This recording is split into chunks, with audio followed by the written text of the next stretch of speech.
Let me frame this as clear as I can. I don't care how you make your money. Make as much money as you possibly can. Squeeze everything out. I don't give a crap. Make as much money as you can. Not even NBA players. You as an individual. Make your money, dude. I don't care, right? And, it's a very sensitive subject when you talk about another man's money. Especially these NBA players who would, they've devoted their entire lives. They've made all the sacrifices. They've done everything they can to put themselves in this position to make as much money as they possibly can in the NBA. It's a very competitive league. And, they've avoided these risks of, early in their career, they could have had a lot of injuries. It's a tragic window. They've avoided that. And, now they're entitled to a payday. So make your money. But when you hear these stories of Damian Lillard signing his 2-year extensions, $63 million in 2027 he'll make. That's basketball. James Harden taking a $15 million pay cut to sign more talent around him. That's basketball. So I'm keeping this strictly at a basketball perspective. Actually, no, I'm keeping this at a basketball media fan perspective because that's who I am. And because I'm a fan, because I'm in the media, I cannot conceptualize, probably like you can, I cannot conceptualize making 63 whatever $1 million US a year. Can't do it. And it reminds me of this Dave Chappelle story when Dave Chappelle was offered, this unimaginable load of money. Dave Chappelle was this like GOAT comedian in the early 2000s, New York. And he was offered, I think it was a television contract, right? And he was offered just this, infinite, zeros of money. I don't know how much money it was. So money that would set up his grandkids if that's what he wanted to do. And when discussing the money with his wife, taking on the job, they were out for dinner. They're at some fancy restaurant, excellent service, excellent area, right? And keep in mind, at this time, Chappelle is already the king. He's already loaded with money. He's definitely not check to check or anything like that. And he's sitting at a table and he points to a guy across the room. He says, hey, that guy is a 100 millionaire. And we're eating the same dish, we're eating at the same restaurant. So whether I'm making $10 million or hundreds of millions of dollars or, I don't know, approaching $1 billion, our lives will not change that much. We're still eating the same dish. And I only tell that story because that's how I, view these huge NBA contracts. The difference between a supermax contract and a max contract. The difference between $55 million and $30 million. Is it really that different? Longer generational wealth, sure. More boats, more cars. Because I was looking, actually, it got me thinking. I was looking at some of like the worst NBA contracts of the millennium, the last 22 years. And there are some really surprising names. So here are the top 10 worst contracts since 2000. Even if you still remember them, these guys, they just were not supposed to be making this amount of money. They just undisputedly were not supposed to. Look, I'm looking at it now. Maybe I was too harsh putting Russell Westbrook number one. Was a non-existent John Wall more valuable than Russell Westbrook? I think it's up for debate. A few surprising names. Juwan Howard was the third highest paid player in the league. Is that? I haven't heard Juwan Howard's name in a very, very long time. So was ISO Joe and Millsap. Jermaine O'Neal really took $23 million, which was a lot back then, a year to play for Miami. Oh my God, the poor Knicks fans. In 2006, I had the highest payroll in the league and the second worst contract in the league. Oh, and we'll throw in this Isaiah Thomas, that as a cherry on top of their misery.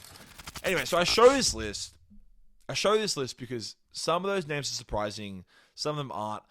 But I think we can agree that the money, this definitely wasn't a top 10 players list for those times. Money, how much money a player gets it's kind of forgettable, really, in the long run. No one really remembers Paul Millsap making that much money. I mean, maybe, those team fanatic natives will, but I think legacy-wise, my kids, your kids, thinking back, I think winning is the only thing that matters. This goes to all sports. When you're constructing an immortal legacy, winning is what matters. Now, when looking at Portland, you have to point out that the chances of winning a championship, which is what matters, right? When someone is making $63 million in one season in a small market, and that player is a fringe top 10 player. Yes, fringe because we know he's not better than Luka.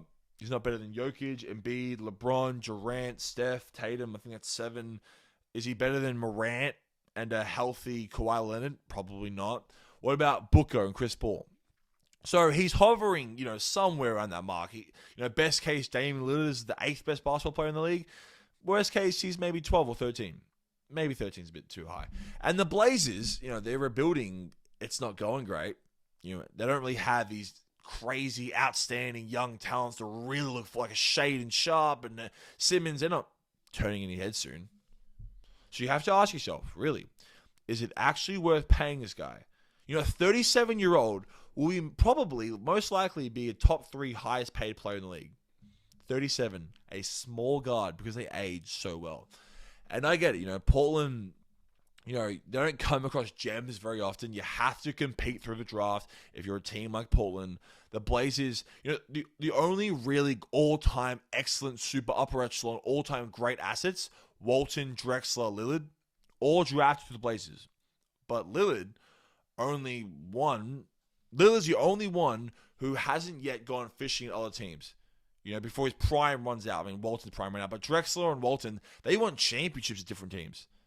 Different jerseys. Lillard signing his contract means this tradition will likely remain. Well, likely not remain. He will probably retire Portland Trailblazer.